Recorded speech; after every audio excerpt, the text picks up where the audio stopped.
আপনি? ডক্টর, আমি মালিনী, মুর্শিদাবাদ জেনারেল হসপিটালের নার্স। সেই যে স্পেশাল কেসটাতে আপনার সাথে ছিলাম। রাইট রাইট রাইট, আমি আপনাকে চিনতে পেরেছি। বলুন। শালিনী, তোমার ব্রেক।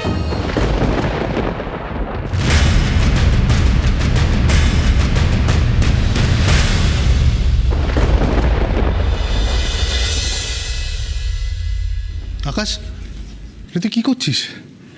শেষ পর্যন্ত কলকাতার সমস্ত ব্যবসা বন্ধ করে চলে যাচ্ছিস? এটা আমি তোকে আগেই বলেছিলাম। আমিও তো তোকে আগে বলেছিলাম এটা তুই করিস না। অভিক, এটা আমার বিজনেস, যেটা আমি ঠিক করবো সেটাই ফাইনাল। আকাশ, যেটা তুই আমার বলছিস তার সাথে আমরাও জড়িয়ে আছি, এতগুলো এমপ্লয়ি জড়িয়ে আছে, তাদের কথা তুই ভাববি না? অভিক দেখ, তুই আমার মাথা খারাপ করিস না। আমি এখানে থাকবো না, তাই আমার বিজনেস রুমে থাকবে না, এটা আমার ফাইনাল ডিসিশন। আকাশ, তুই যেই কথাটা এত সহজে বলছিস না, আমার জন্য এমপ্লয়ির জন্য কথাগুলো অতটা সহজ নয়। আমি কিন্তু নিজেকে কোম্পানির একজন এমপ্লয়ি ভাবি। আকাশ, আমি শুধু আমার কথা বলছি না, কতগুলো এমপ্লয়ের কথা ভাব। তাদের একটা ফ্যামিলি আছে, সংসার আছে, তাদের কি হবে? দুম করে এরকম একটা ব্যবসা উঠে যাওয়া মানে নতুন কাজ খুঁজতে হবে তাদের, তার জন্য মিনিমাম সময় চাই। সেই সময়টা তুই দিচ্ছিস না, তুই চাইলেই দিতে পারতিস। তোরই ছেলে মানুষের জন্য এতগুলো মানুষ বিপদে পড়ছে। অভিক, তুই আমার সঙ্গে ফিরে পেয়েছ, ওখানে থাকবি, ব্যবসা সামলাবি। আপনার তুই আমার ফ্যামিলি, তুই আমার ভাই। আর বাকিরা? আমি তোর ফ্যামিলির একজন বলে আমার ওপর দয়া করছিস? অভিক, আমি তোর উপর দয়া করছি না, তোকে চাকরির অফার করছি। আকাশ, আমারও একদিন খুব ভালো চাকরি ছিল, সেই কোম্পানির চাকরি আমি ছেড়ে চলে এসেছিলাম তোর এক কথায়, তোর কোম্পানি জয়েন করব বলে, তোর পাশে দাঁড়াবো বলে। কেন জানিস? কারণ তোকে আমি নিজের আত্মীয়র থেকেও বেশি ভাবি, আমার নিজের কাছের বন্ধু ভাবি। আর তুই আমার সাথে দেখ, কথা বাড়িয়ে লাভ নেই, তুই এখানে থাকলে থাক, নইলে চল। ওকে, ঠিক আছে, এরপর আমারও যেটা ঠিক মনে হবে আমি সেটাই করবো। আমি তোর মতো নিজের শহর, নিজের জন্মভূমি ছেড়ে পালাবো না।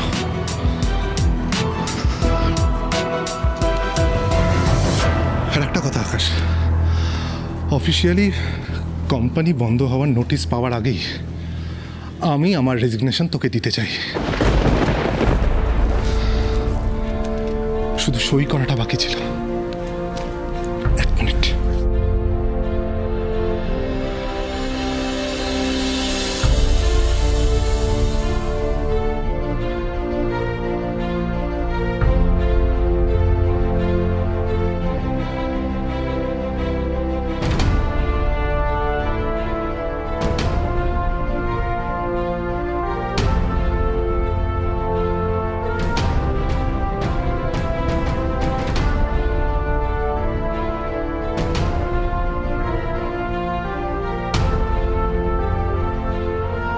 আমার পার্সোনাল কাজের জন্য কাল আমার শহর ছেড়ে চলে যেতে হবে, তাই অফিসের শেষ দিনটা আমি আপনার পাশে থাকতে পারলাম না স্যার।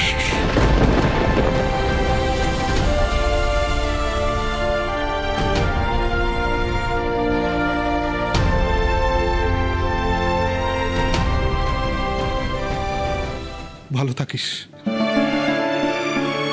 পারলে তিস্তা আর তৃষাকে ভালো রাখিস।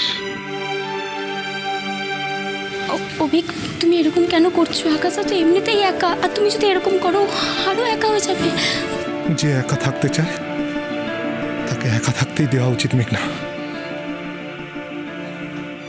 আমি শুধু একটা জিনিস বুঝে গেছি, জীবনে যে কোনো সম্পর্কই শুধু প্রয়োজনের সম্পর্ক হয়।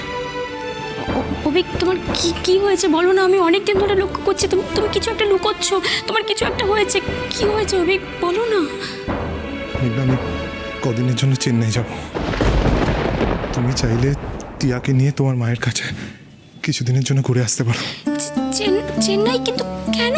প্লিজ মেঘনা, আর প্রশ্ন করো না, কাজ আছে। অভিক, হঠাৎ কি এমন কাজ পড়লো?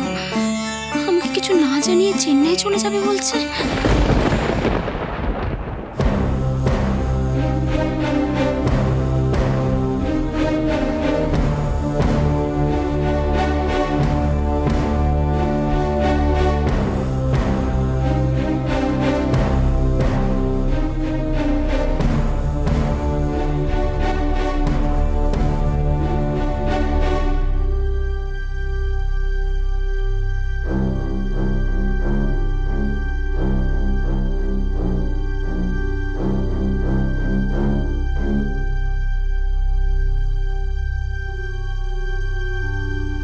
এসব কার জন্য হচ্ছে জানো? কি হলো, চুপ করে আছো কেন? বলো। আমার সবকিছু কেড়ে নিয়ে নিঃস্ব করে তুমি খুব ভালো আছো, তাই না? ঠিক আছে, তুমি ভালো থাকো, কিন্তু আমি তোমাকে কোনোদিন ক্ষমা করতে পারবো না এরা। কোনোদিন তোমাকে ক্ষমা করতে পারবো না।